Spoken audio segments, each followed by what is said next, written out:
J'ai gravi une rude montagne.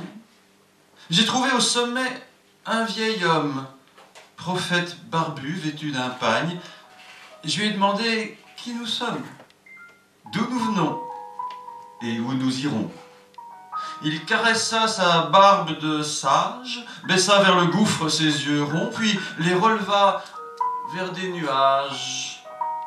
Il balbutia avec inquiétude « Mon ami, l'homme descend du ton. » Était-ce un effet de l'altitude? Que signifiait ce drôle de ton? M'efforçant de rester diplomate, j'objectais que ces tons paraissaient moins vraisemblables que les primates.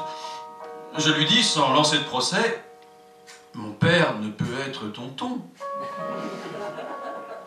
Regard perdu dans les cumulus, « Mais si, nous descendons de mon ton. » Par un étrange et long processus. On ne lutte pas contre un ermite, la barbe ondulante comme un fleuve, assis sur un sommet de granit. On ne lui réclame pas des preuves.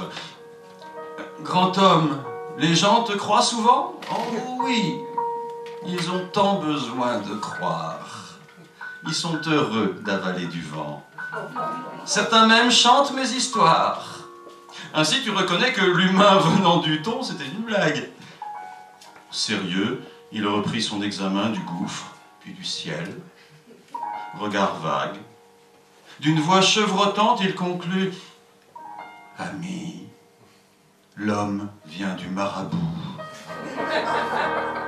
Je m'éloignai de l'hurluberlu avant qu'il parle cigogne ou chou. Il me lança « Nul n'a de réponse à ce grand mystère originel. La vérité tient dans mon annonce. C'est ce bout de coton dans le ciel. Ce qu'on croit reconnaître un instant, un ton, un marabout, un chien, se déforme au fil du vent, du temps. Plus on scrute, plus on n'y comprend rien. Mais l'homme en général apprécie les idées saugrenues qu'on assène au cœur des plus sévères récits.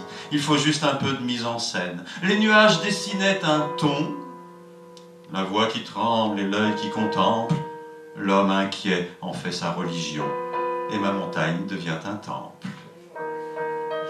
Levant les yeux comme un astronome, je vis 100 nuages de coton, et je soufflais aux sages que l'homme descendait à coup sûr du mouton.